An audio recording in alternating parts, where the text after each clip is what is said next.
Bonjour à toutes et tous. Bienvenue à ce webinaire qui vous est présenté en collaboration entre Aerospace Valley et Space. Vous n'êtes pas sans savoir, la situation économique et sanitaire de ces derniers mois a bien entendu amplifié les difficultés rencontrées par nos adhérents pour mettre en œuvre leur stratégie de production et atteindre leurs objectifs, quoi. Et de ce fait, combien il devenait plus que jamais nécessaire d'anticiper pour faire face à la fluctuation des marchés, d'adapter ses ressources et de pouvoir trouver le meilleur compromis entre ces contraintes et les demandes changeantes des clients. Donc, ce constat a naturellement amené Aerospace Valley à se rapprocher de Space, qui a déjà beaucoup œuvré sur ces thématiques, pour vous présenter deux outils méthodologiques bien adaptés à ce type de situation, que sont le PIC et le PDP, qui vous seront présentés dans quelques secondes. Pour en parler, nous allons respectivement accueillir Christophe Delquet, qui est le directeur général de Space, Christophe Bouffard, qui est notre sachant du jour, qui est formateur auprès de CBA Conseil, et Marie Toubin, qui est chargée d'affaires formation France chez Space. Pour ma part, je suis Philippe Fioravanti, Aerospace Valley. Je suis détaché de Dassault Aviation et en charge du projet Industrie 4.0. Enfin, nous aurons à la technique Jennifer qui vous aidera si vous avez quelques petits soucis et surtout qui nous mettra à disposition en fin de webinaire un replay qui sera accessible. Pendant la présentation, profitez du chat pour poser toutes vos questions auxquelles nous répondrons en fin de webinaire. Christophe Delquet, c'est à toi. Bien, merci Philippe pour ces éléments d'introduction et bonjour à tous nos amis qui sont connectés, tous les adhérents d'Aerospace Valley et aussi nos membres associés Space. Donc bonjour à tous. C'est un premier partenariat avec Aerospace Valley, Philippe, tu l'as dit et je pense que ce ne sera pas le dernier. En ces temps compliqués, il est nécessaire de se coordonner et de allier les forces vives pour soutenir la filière et pour vous soutenir, vous accompagner dans vos enjeux problématiques du moment.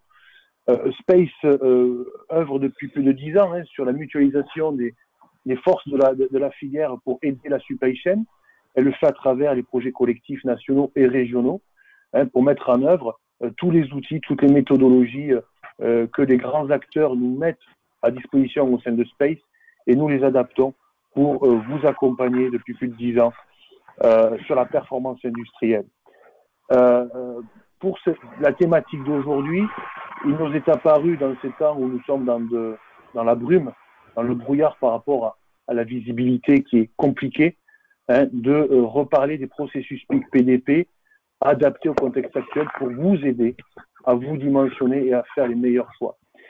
Pour cela, nous avons appelé l'un des meilleurs, Christophe Bouffard, un de nos consultants, de nos experts Space qui a accompagné tous les projets collaboratifs de Space depuis 2011, donc quasiment 10 ans. Donc il a à son palmarès 50 PME TPE dans lesquels il a pu déployer les outils de la performance industrielle et notamment le processus PIC-PDP.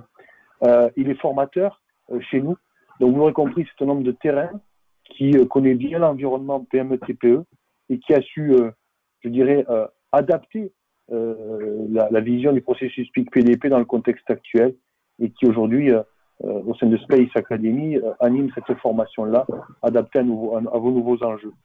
Donc Christophe, c'est à toi de nous présenter cette formation que l'on propose pour nos amis. À toi. Très bien, merci Christophe pour cette présentation. Donc je suis Christophe Bouffard et je vais vous présenter ce petit aperçu concernant le PIC et le PDP. Quelques détails techniques auparavant, pour bien utiliser ce webinaire, fermez si possible autant d'applications pour améliorer l'affichage. Bon, pensez à allumer l'audio de l'ordinateur, ça vous l'avez fait je pense. Ce webinaire se déroule en 2 temps. Cette présentation à peu près qui dure 45 minutes suivi d'un temps de questions-réponses, 15 minutes à peu près. Donc, vous pouvez poser vos questions en utilisant la bulle question qui est ici, là. Donc, on va répondre à chacune des questions dans cette deuxième partie du webinaire. Et puis ensuite, sachez qu'on vous enverra un lien qui vous permettra d'avoir accès à cette présentation. Bien, je vais vous parler de la planification directrice. J'englobe dans cette notion les trois processus: stratégie, plan industriel et commercial ou PIC, programme directeur de production ou PDP. Une fois cette présentation faite, je laisserai la parole à Space qui vous parlera des formations. Je vais commencer par faire un petit rappel sur la stratégie pour que on partage tous l'intérêt de formaliser cette stratégie. D'abord, le plan stratégique permet de donner la direction souhaitée par le dirigeant à l'entreprise. C'est un processus qui doit être vu chaque année et qui porte sur un horizon de 3 à 4 ans et qui va permettre, une fois défini, d'encadrer le processus plan industriel et commercial qui, lui, va être revu tous les mois et dont le principal objectif est de planifier les ressources de l'entreprise. Il s'agit pour le dirigeant donc de dimensionner son entreprise pour permettre le déroulement de son plan stratégique. Son horizon va être un peu plus court, il va porter sur 2 à 3 ans, et une fois défini, on va pouvoir programmer la production à l'aide du troisième processus de la planification directrice, qui est le programme directeur de production ou PDP, qui lui est un processus qui va être vu toutes les semaines et qui va porter sur en fait un horizon un peu plus court de 6 mois, voire 18 mois. Évidemment, chacun de ces horizons est assujetti au cycle de vos produits. Plus les cycles sont courts et plus ces horizons seront adaptés sur le court terme, et inversement. Chacun des horizons étant circonscrit au précédent. Une fois que ces processus de pilotage de l'entreprise sont définis, eh bien, on pourra piloter l'exécution en toute sérénité et avec beaucoup moins de stress. Alors, commençons par préciser ce qu'on entend par stratégie et plan stratégique.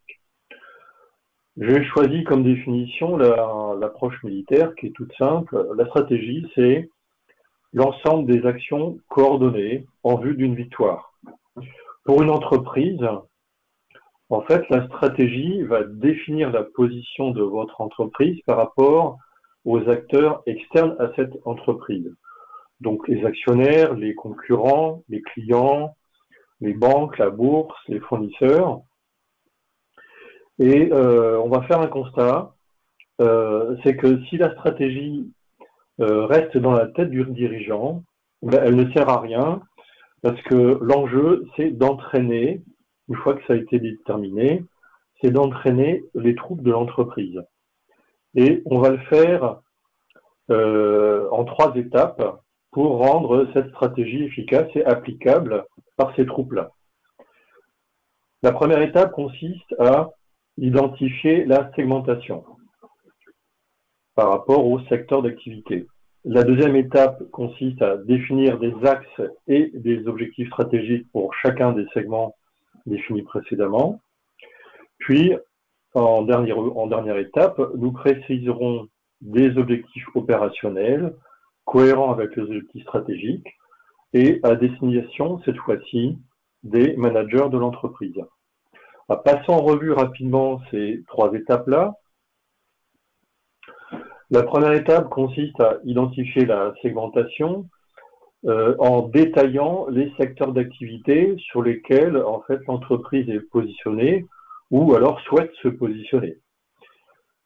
Pourquoi fait-on ça? Parce qu'un secteur regroupe des activités qui ne sont pas homogènes au sens du comportement des clients, de la concurrence ou des chaînes de valeur.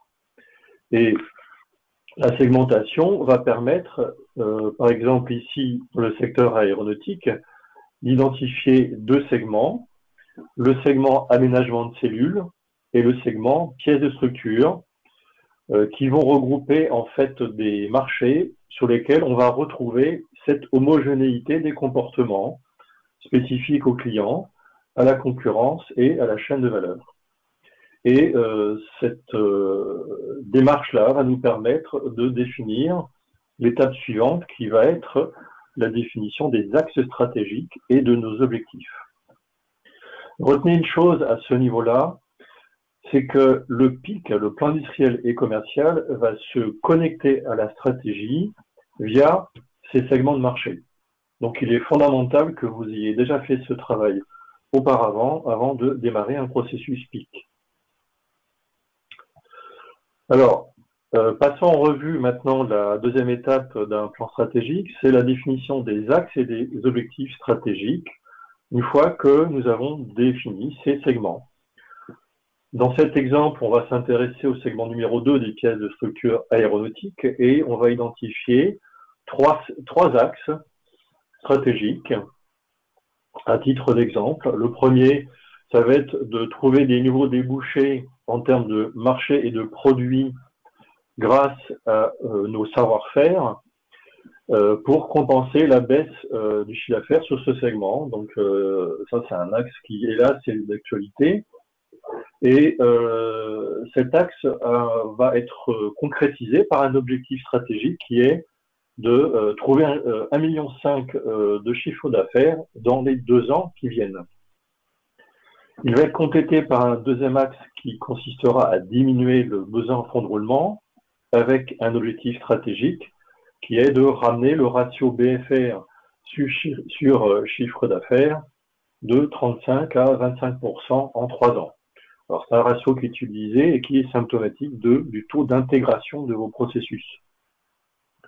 Le troisième axe va consister à réduire les délais proposés aux clients et à en faire un avantage concurrentiel pour tout simplement prendre des parts de marché.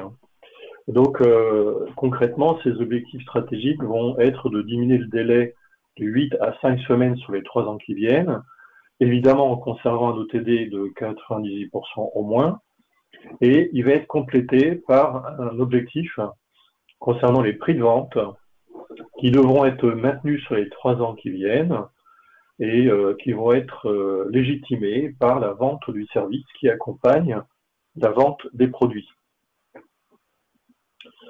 Une fois ces axes et ces objectifs opérationnels définis, on va définir des objectifs opérationnels qui ne sont pas forcément des objectifs stratégiques. Alors, on va comprendre pourquoi. Si vous demandez à un responsable de production d'augmenter le chiffre d'affaires de 30% sur un segment d'activité donné, ça n'a pas de sens. Ça ne déclenchera aucune action de sa part. Par contre, si vous lui dites que les non-conformités doivent être divisées par 2 la première année, puis par 10 la deuxième, pour que les clients de ce segment reviennent à l'entreprise, et ça va être sa contribution pour que le chiffre d'affaires augmente, ça c'est un objectif opérationnel qu'il va comprendre, qu'il va accepter, et qui va forcément déboucher sur des actions de sa part. Donc, retenons ici une clé de réussite, c'est que la transposition des objectifs stratégiques en objectifs opérationnels est ce qui va vous permettre de faire en sorte que vos managers prennent le relais, votre relais, pour dérouler la stratégie de l'entreprise. Donc c'est vraiment un point fondamental. Voilà, donc une fois ces petits rappels définis, je vais aborder maintenant le processus du plan industriel et commercial que je définis comme un processus de management qui permet aux dirigeants d'anticiper les ressources de son entreprise en vue d'atteindre les objectifs stratégiques définis précédemment. Ça veut dire quoi dans le détail? Ça veut dire que c'est un processus de management, c'est-à-dire qu'il doit délivrer des décisions et c'est ce qu'on attend du dirigeant qui est en fait le seul responsable de ce processus. Il n'y a que lui qui, en fait, derrière, va piloter ce processus. Les acteurs du processus, ce sont les managers. Le but de ce processus est d'anticiper, comme on l'a vu, de voir loin, pour éviter de se faire surprendre par les événements qui arrivent inévitablement. Et puis, les données d'entrée, elles viennent du plan stratégique et des marchés, comme on l'a vu juste avant. Ceci étant dit, un processus PIC efficace, lui, il va être organisé en 5 étapes. La première étape consiste à anticiper la demande des marchés via un plan commercial. Puis, dans un deuxième temps, on va définir ce qu'on va devoir produire pour y répondre, c'est le plan industriel. Dans un troisième temps, on va simuler l'impact sur les besoins en ressources, les stocks, les portefeuilles de commandes de ce plan industriel. Puis, on va proposer des scénarios de solutions pour répondre au mieux au plan commercial, au plan industriel, aux contraintes de l'entreprise et à vos objectifs. Enfin, dans une dernière étape, on va décider du scénario le mieux adapté et procéder à l'intégration financière pour permettre de définir les budgets et de les adapter. Donc, on va obtenir une feuille de route unique pour l'entreprise à destination de tous les managers. Alors, passons en revue ces 5 étapes précisément. L'anticipation de la demande est un exercice un peu délicat qui consiste à anticiper donc et faire des prévisions pour chacun des segments d'activité, des niveaux en fait, des volumes qui vont en fait que ces segments vont passer en commande à l'entreprise sur l'horizon du pic qu'on s'est donné, c'est-à-dire sur les 2 à 3 ans qui viennent. Donc on obtient ici un premier planning des prévisions de vente qui va être organisé par mois sur l'horizon que vous vous êtes donné. Et évidemment, plus on s'éloigne dans le temps, et plus ces périodes-là vont être pouvoir agréger, soit en trimestre, soit en semestre. Si je commence à faire des prévisions sur 2023, il est évident que je ne vais pas m'amuser à prévoir chaque mois de l'année. Notez que les responsables de ce plan commercial vont être ceux qui sont les plus aptes à capter les signaux de vos clients et des marchés. Et évidemment, il s'agit en règle générale du service marketing ou du service commercial.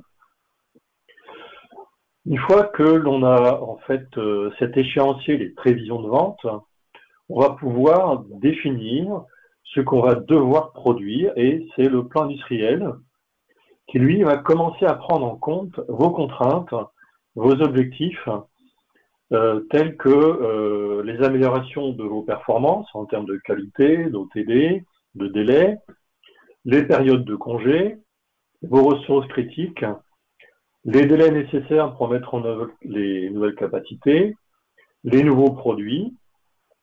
Et donc, on va obtenir ici, en complément du plan commercial, un plan industriel qui va détailler les quantités que l'on va produire par mois, toujours sur le même horizon et selon la même périodicité que envisagée au plan commercial. Alors, on va noter une chose très importante, c'est que le plan industriel est découplé du plan commercial. Si je prends l'exemple du mois d'août, l'usine est fermée 3 semaines, donc on voit tout de suite que les quantités qui vont être produites sont inférieures à ce qui va être vendu.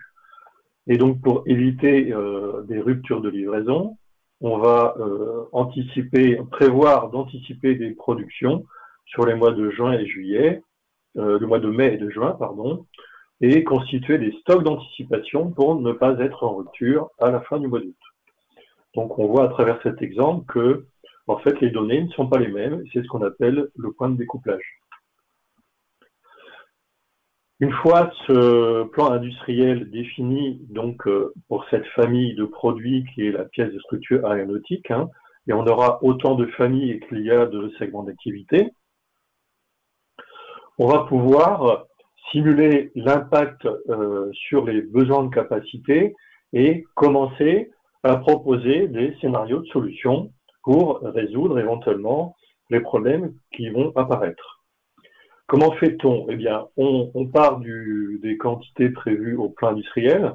À noter que je simule les besoins de capacité à partir du plan industriel et non pas à partir des prévisions de vente. On va définir des macro-gammes par famille commerciale qui vont préciser pour une unité de la famille les quantités de ressources consommées sur les ressources critiques de l'entreprise.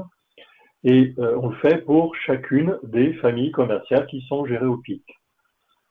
Une fois ces macro-gammes déterminées, en multipliant les temps unitaires ici par les quantités, on obtient un profil de charge qui va être rapporté aux capacités prévisionnelles de l'entreprise et mettre en évidence des problématiques qui, par exemple ici, des surcapacités, qui vont devoir faire l'objet de scénarios de solutions pour ajuster le plan industriel et ou le plan commercial. On peut ici imaginer qu'il y a deux types de scénarios. Le premier consisterait à diminuer ses capacités prévisionnelles pour les adapter à la charge.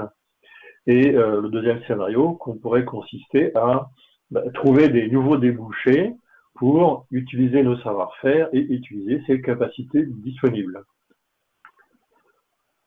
La deuxième simulation que l'on va faire, une fois celle sur les ressources faites, va porter sur les niveaux de stock et de portefeuille de commande, dans le cas où on est dans une production à la commande.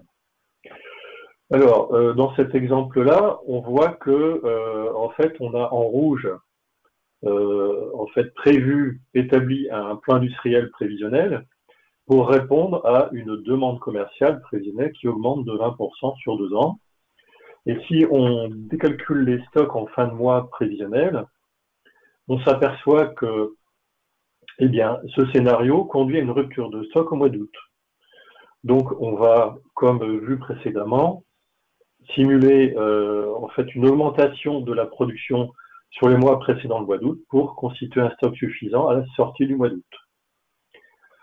On obtient ainsi un outil complet du plan industriel et commercial pour une famille toujours par données qui prend en compte la vision du stock prévisionnel calculé par différence entre le plan industriel ou le plan commercial et qui permet de mettre sous contrôle ici le niveau du stock et donc les immobilisations financières tout en assurant eh bien, la réponse à la demande du marché.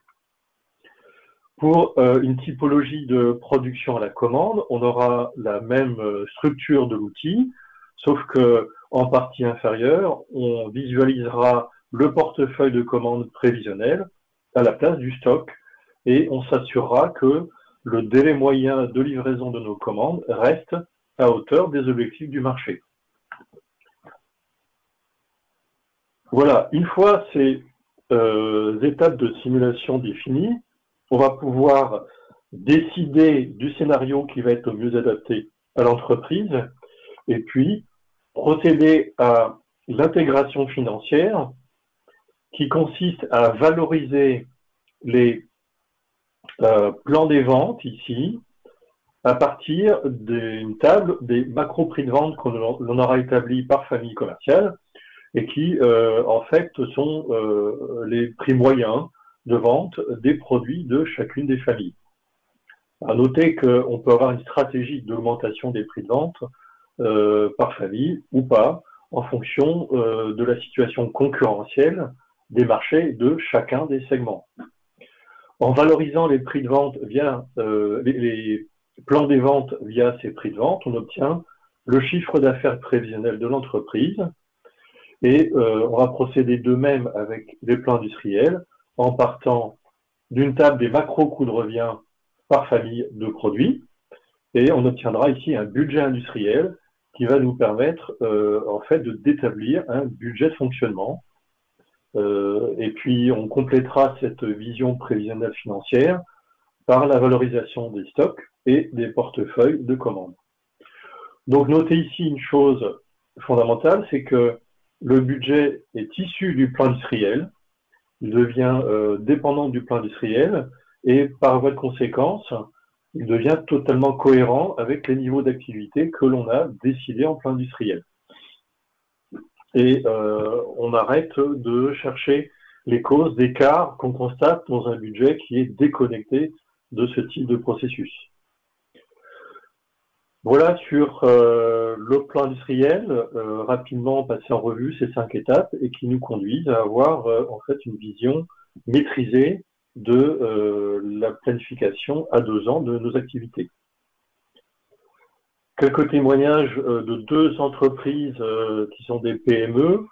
Cette première que j'ai retenue et qui est une PME de mécanique et qui a des cycles assez longs et qui a adapté en fait la fréquence de ses processus à ces cycles longs, puisqu'on voit en fait ici qu'elle tourne son pic tous les 3 mois et son PDP tous les mois, au lieu du mois et de la semaine que l'on a en fait envisagé au début.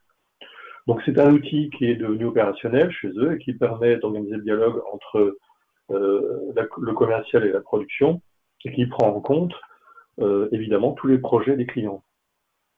Cette deuxième PME qui fabrique du matériel d'optique militaire a choisi, elle, d'intégrer dans la planification de ses ressources son bureau d'études développement qui travaille en amont de la production sur les projets clients et qui est une ressource critique.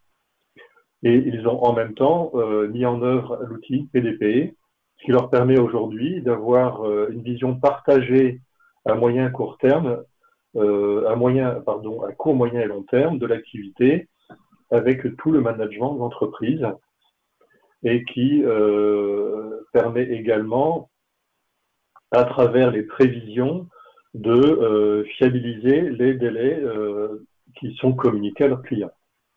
Voilà. Et en dernier recours, en dernier point, ils établissent des budgets et des plans à moyen terme à destination de leurs actionnaires. Voilà pour le PIC et je vous propose maintenant de passer au processus PDP en partant déjà d'un constat d'un atelier qui fonctionne sans PDP et qui traditionnellement en fait est soumis à des tas de problèmes, notamment les commandes qui varient en termes de volume, de date, donc elles avancent, elles reculent. Elles sont pas prévues. Les clients qui ont des exigences toujours plus importantes. Le fournisseur critique qui, lui, n'a jamais la capacité qu'il faut. L'atelier qui non plus se trouve devant le problème de ses capacités qui sont jamais au rendez-vous. Le développement des produits qui fait que ces produits ne sont pas au point en temps voulu. Et puis les changements de priorité qui désorganisent l'atelier. Tout ça fait que dans cette entreprise, dans ce type d'entreprise-là, en fait, vous supposez que l'atelier va résoudre tous ces problèmes alors qu'il n'en a ni les moyens et puis surtout qu'il n'est pas forcément responsable de tous ces problèmes à résoudre. Donc au mieux, vous allez avoir des équipes en production qui vont être fatalistes, voire démotivées, et puis qui vont finir surtout par gérer les problèmes au lieu de les résoudre. Le constat, en fait, c'est qu'un atelier en prise directe avec toutes ces contraintes ne pourra jamais être performant. Il sera toujours en retard, et effectivement, c'est toujours un constat que j'ai fait dans ce type d'organisation. Alors, pour en fait échapper à ce cercle vicieux des problèmes, on va mettre en place un programme directeur de production qui, lui, est un processus opérationnel dont le principal objectif est de programmer les références et les quantités de produits à fabriquer chaque semaine. Et il va le faire, lui, en prenant en compte les contraintes et les objectifs de l'entreprise, en plus des paramètres qui sont propres à vos produits, à votre organisation. Donc les cycles d'approvisionnement, les cycles de fabrication, les stocks, les capacités démontrées, on va voir ce que ça veut dire, les commandes des clients, bien sûr, les prévisions et les objectifs du plan industriel. Alors, ce programme, il a comme objectif de délivrer à l'atelier un programme qui aura 4 qualités. Il va être efficace, réaliste, stable et responsable. Et on va voir dans le détail en quoi consistent ces 4 qualités. Et l'objectif, en fait, c'est de mettre l'atelier en condition d'atteindre les objectifs de performance que vous lui avez communiqués, donc en termes de qualité, de délai, de cycle, de réactivité. Donc voyons maintenant comment rendre un programme PDP, apte à remplir ces 4 objectifs-là. Le premier objectif, être efficace, consiste à satisfaire la demande que l'on définit comme étant la somme des commandes et des prévisions non encore consommées par les commandes. Et donc, on obtient cette demande d'abord en enregistrant les commandes du carnet et puis en ajoutant au-dessus les prévisions qui ont été consommées au fur et à mesure que les commandes rentrent par les commandes.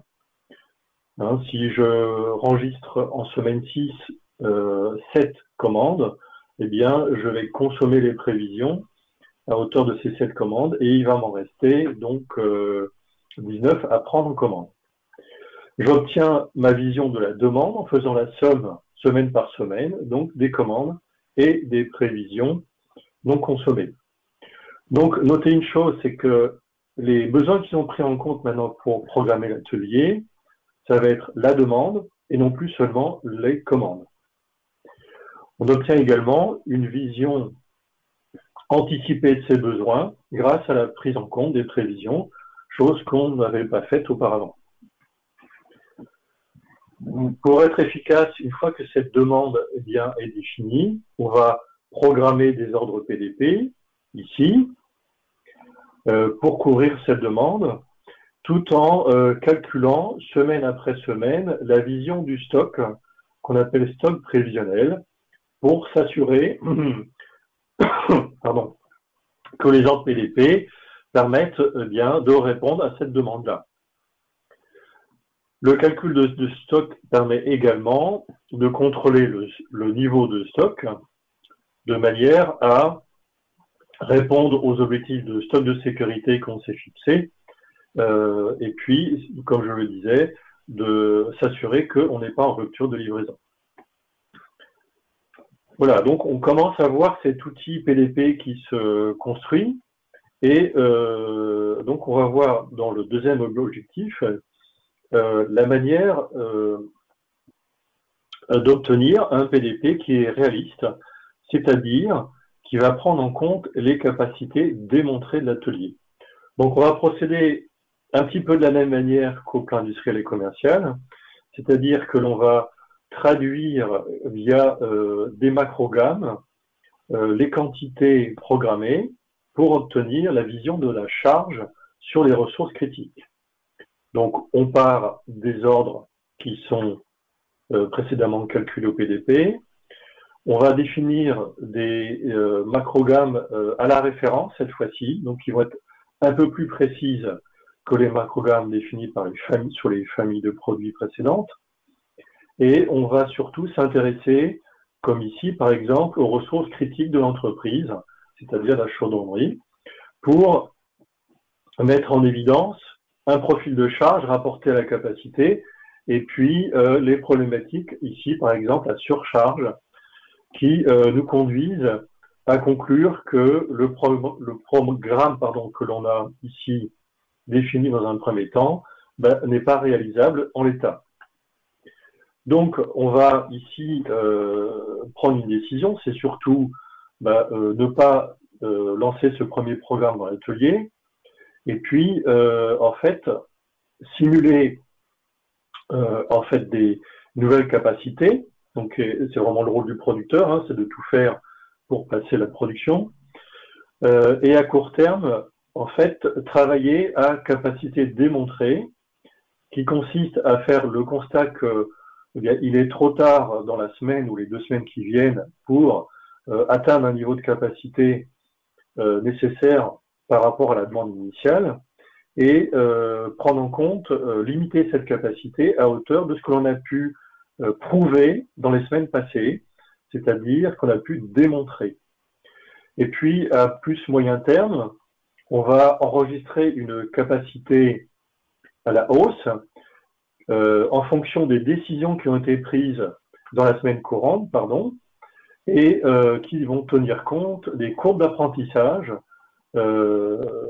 telles que l'embauche d'un intérim ou la mise en œuvre d'une nouvelle machine. On obtient ainsi un profil de charge cohérent avec la capacité prévisionnelle via des ordres PDP que l'on a ajustés ici en cohérence. Donc il est clair qu'à ce niveau-là, le gestionnaire du PDP travaille en collaboration étroite avec le responsable de la production. Une fois cette adaptation faite, on va stabiliser le PDP grâce, pour éviter cette nervosité qui nuit tellement aux performances de l'atelier, grâce en fait à un statut d'ordre PDP qui est le statut de l'ordre ferme ou confirmé que l'on repère par un petit f.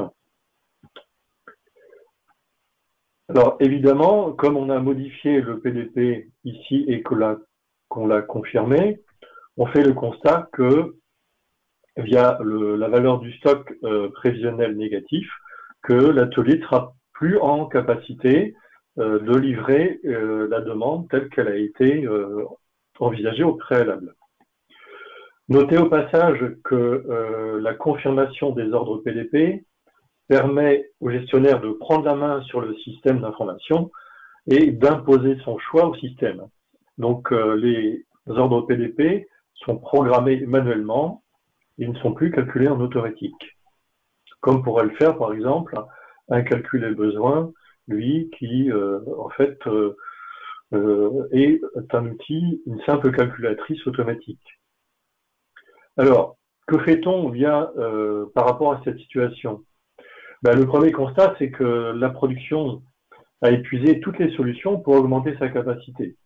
Donc le gestionnaire n'a d'autre choix que de revoir la demande en collaboration avec l'administration des ventes afin de conserver des engagements réalistes vis-à-vis des clients. Donc la première chose qu'il va faire, c'est qu'il va revoir les prévisions ici, qui sont trop importantes compte tenu en fait de la capacité qui est maintenant disponible, et donc il va les revoir à la baisse et par exemple sur les semaines 2 à 5, elles sont en cumulé de 17, on va les descendre à 2. C'est-à-dire qu'on va concrètement autoriser 2 commandes sur cette période supplémentaire au lieu des 17. Côté client, il n'y aura pas d'impact puisque en fait les commandes ne sont pas encore passées. Cette action n'étant pas suffisante, on va procéder à un lissage des commandes sur les semaines 3, 4 et 5 pour retrouver en fait une valeur de stock prévisionnel au moins supérieure au stock de sécurité. Ce faisant, on obtient un nouvel échéancier des livraisons des commandes et l'ADV va pouvoir donc appeler ses clients et les avertir de ce retard prévisionnel le plus tôt possible au lieu d'attendre la livraison du client et puis de laisser le client constater le jour même que sa commande n'est pas dans le camion. Donc la conclusion de cet exercice, c'est que le PDP a traité le problème avant qu'il ne soit envoyé en production et communiqué au client, Et puis, notez au passage que il est resté stable, c'est-à-dire qu'on a agi en amont de la production sans modifier le programme. Le dernier objectif du PDP, c'est d'être responsable. Alors, ça veut dire quoi, être responsable vis-à-vis de ses clients? C'est de s'engager sur des délais. Et le terme engagé est très fort, à savoir qu'à partir du moment où il a communiqué une date à un client, il va tout faire, ce PDP, pour respecter cet engagement-là. Donc cet objectif-là, on va le réaliser grâce à une dernière fonctionnalité d'un PDP qui est le disponible à vendre, que l'on définit par une définition un petit peu barbare, c'est la photo chaque semaine de la part des ordres PDP et des stocks des produits en magasin non encore engagés par les commandes déjà enregistrées.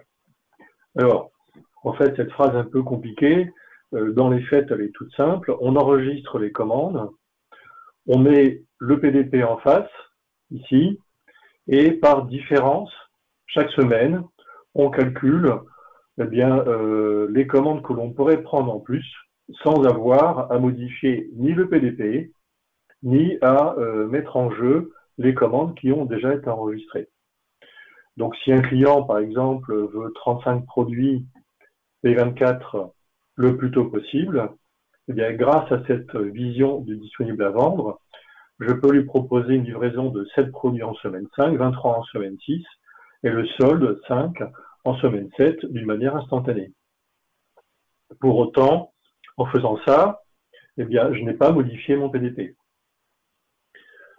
Voilà, donc rapidement passer en revue les principales fonctionnalités d'un PDP qui permettent maintenant de faire fonctionner l'atelier, on l'aura compris, dans un univers maîtrisé, en adressant les problèmes aux différents responsables qui en ont la charge, les capacités à la production, les prévisions commerciales et le pilotage des commandes à l'administration des ventes. Donc il est clair qu'un processus PDP fonctionne également avec des acteurs autour d'un rituel hebdomadaire qui se réunissent toutes les semaines et qui discutent également des solutions à adopter en fonction des problématiques que l'on a rencontrées dans cet exemple-là. Il y a énormément de scénarios possibles et qui nécessitent cette réunion hebdomadaire que l'on va accélérer si le contexte change trop souvent.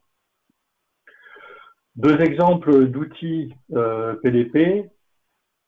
Alors, dans cette première entreprise, c'était une entreprise qui, dans son système d'information, dans son ERP, n'avait pas de fonction PDP, donc il a développé sur Excel, à partir des données issues de son système d'information, bien sûr, qui va traiter ici, par simulation, les ordres PDP, selon le modèle de l'outil que l'on a vu tout à l'heure, et une fois traité ces informations-là, va réinjecter les ordres PDP dans son système pour piloter le calcul des besoins.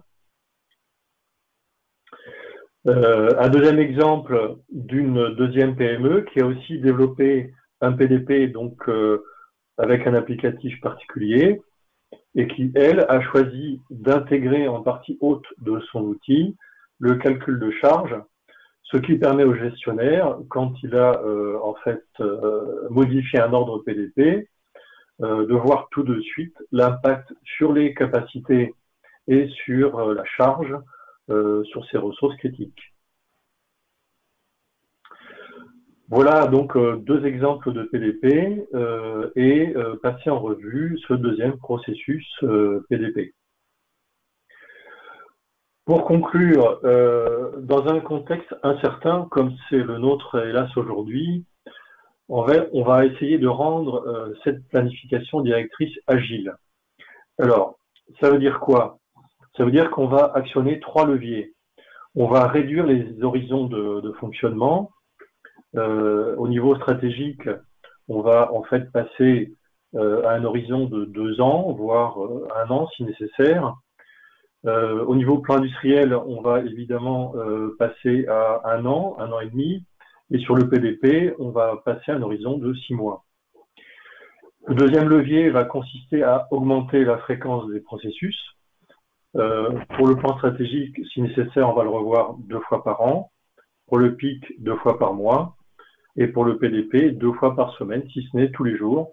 Moi, je vois des entreprises qui mettent à jour le PDP tous les jours, ça, quand c'est nécessaire. Et le dernier levier consiste à simuler des scénarios à chaque fois que le contexte bouge pour voir quelles sont les décisions qui sont à prendre. Voilà sur ce bref aperçu de la planification directrice d'une entreprise. Et je vous remercie de votre écoute. Je vais laisser la parole à Space qui va vous parler des formations. Merci Christophe. Merci Christophe. Bah. Jennifer, est-ce que tu ouvres ma caméra?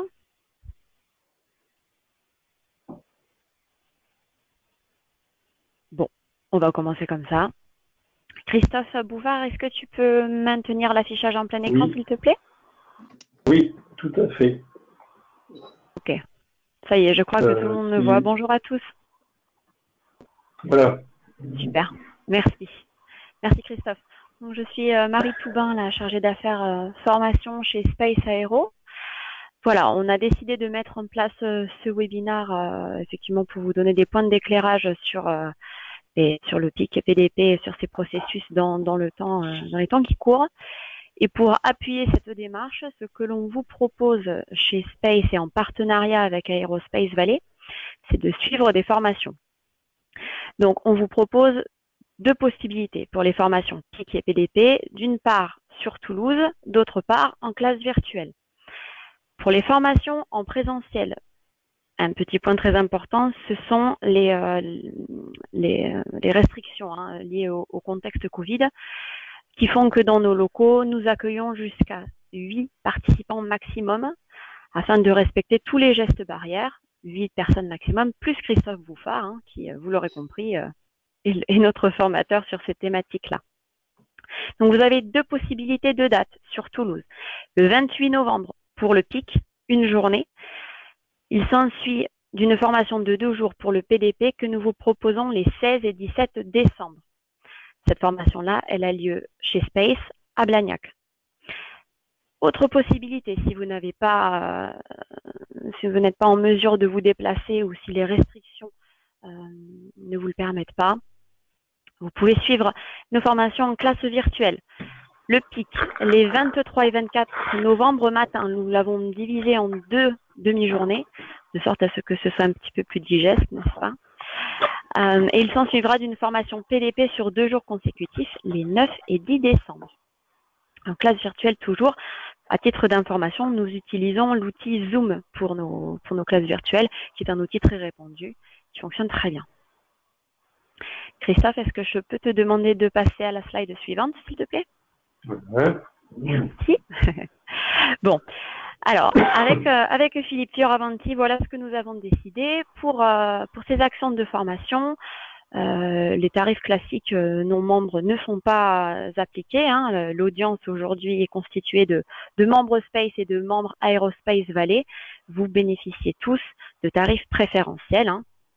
Donc, les membres Space bénéficient, comme d'habitude, de leurs tarifs préférentiels. Et les membres AEV bénéficient d'une remise de 25% sur la base des tarifs non membres qui sont barrés en rouge. Donc, le PIC, 440 € par personne pour la journée de formation. Le PDP, 740 € hors taxe pour les 2 jours. Vous avez mes coordonnées au bas de cette slide. Je vous invite à me contacter si vous souhaitez réaliser ces formations. Et nous précisons, Marie, que, bien entendu, tout ceci est éligible au FNE. Au FNE, oui, tout à fait. Alors, je profite de ce fin de webinaire parce que j'ai pas mal de questions qui sont adressables déjà à Christophe. Alors, pour la première, pour les TPE-PME, est-il nécessaire d'investir lourdement dans son système d'information pour mettre en place un processus de type PIC-PDP ou existe-t-il des solutions plus légère, permettant de démarrer. Oui, c'est une très bonne question. Pour le pic, en fait, on peut très bien gérer un pic à partir d'un tableur Excel. Vous avez vu que les tableaux que je vous ai présentés sont très simples. Il y a quelques formules de calcul à établir, qui n'offre aucune difficulté. Le principal, c'est d'extraire les données de votre système d'information. Pour le PDP, j'en dirais pas autant. Moi, je conseille d'avoir un ERP équipé d'une fonction PDP standard. Donc, il y a quelques solutions qui la proposent. Et puis, en attendant, de développer en fait une solution PDP sur Excel, nourrie à partir des données de votre système d'information, de manière à ensuite réinjecter les résultats de cet outil PDP dans le système d'information. Donc, c'est une solution, je le précise bien, qui doit être temporaire, le temps d'intégrer votre outil dans votre système d'information. Alors justement, en corollaire, disons, à cette méthode, disons, simple pour pouvoir démarrer, une deuxième question, quelles compétences minimales doit-on acquérir avant de se lancer dans une démarche de type PIC PDP? C'est-à-dire, est-ce que n'importe qui peut y aller gaiement ou au préalable, il faut quand même avoir, être un petit peu formé, quoi. Alors, nous préconisons en fait d'avoir déjà des connaissances de base sur l'approche MRP2, Management des ressources de la production, qui est le modèle, je dirais aujourd'hui, standard de planification de toute activité industrielle. Alors, ça n'empêche pas, donc là, il y a des formations qui sont aussi dispensées par Space de 1 ou 2 jours sur ce modèle de gestion. Ça n'empêche pas de participer, pardon? 2 jours, Christophe. Les fondamentaux de la planification MRP2, 2 jours. Voilà, merci Marie. Donc ça n'empêche pas de participer aux formations PIC et PDP qui sont effectivement des préalables au démarrage de tel processus chez vous, hein, ça c'est indispensable, puisque en fait je fais et puis d'autres formateurs font des rappels sur l'approche MRP2 au démarrage. En termes de compétences, pour un PIC, il n'y a pas d'autres compétences nécessaires à avoir. Et pour un PDP, en fait, je profite de cette question pour faire un constat de tous les retours d'expérience que j'ai eus. C'est que on ne naît pas gestionnaire PDP, on le devient. On le devient en pratiquant le processus. Et généralement, les personnes qui deviennent gestionnaires PDP sont celles qui font de l'ordonnancement ou de la gestion de commandes à court terme dans l'atelier, dans les TPE et les PME. Donc on fait monter en compétence ces personnes-là et derrière, on voit, une fois que le PDP est en place, la part de l'ordonnancement diminue en importance puisque en fait tous les problèmes sont anticipés auparavant. D'accord. Une question bien d'actualité. Mes clients ne m'envoient pas de prévision. Comment faire un PIC dans ce cas? Alors, effectivement, dans le domaine aéro, beaucoup de donneurs d'ordre envoient des prévisions par référence, ce qui est un avantage énorme par rapport à beaucoup d'autres secteurs d'activité. Et quand on n'a pas de prévision, là-dessus, je suis très clair, c'est pas du tout un obstacle pour pas démarrer un processus PIC. Donc les prévisions, eh bien, il faut les faire soi-même à partir de l'historique de ces commandes qui sont beaucoup plus riches qu'on ne croit.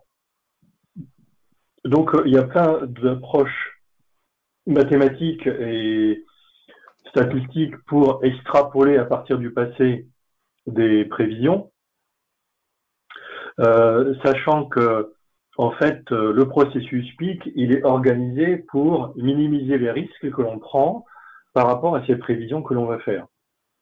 Moi je cite toujours un exemple que je rencontre en fait à chaque fois dans une entreprise quand on démarre un processus PIC, c'est que très souvent au démarrage on bénéficie en fait des données du budget.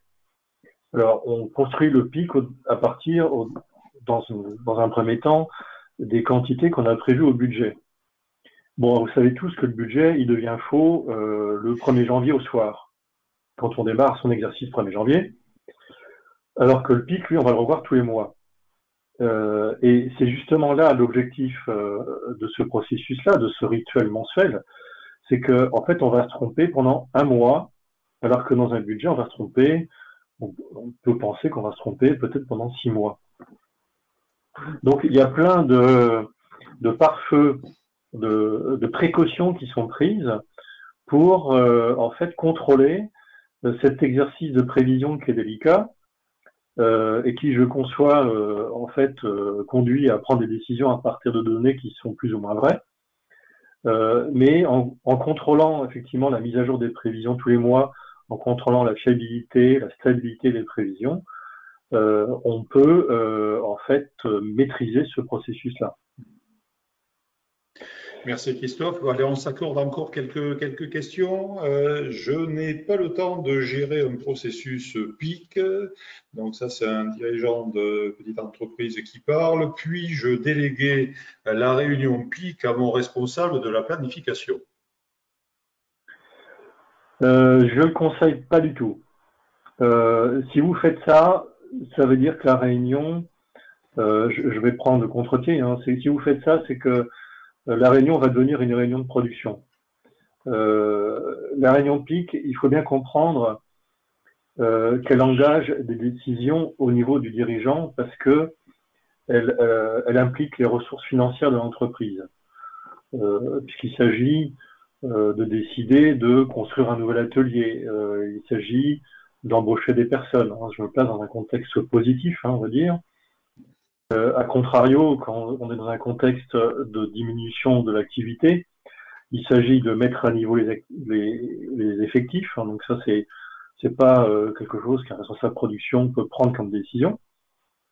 Et puis il s'agit eh bien de revoir sa stratégie éventuellement pour se diversifier. Et là aussi, un responsable de planification, c'est pas son rôle.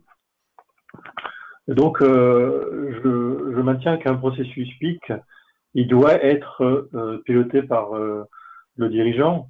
Alors, si le dirigeant n'a pas le temps, c'est que peut-être l'ordre du jour est mal défini ou que la réunion dure trop longtemps. Donc, il faut travailler sur ces deux sujets-là, mais il ne faut pas déroger à cette règle-là.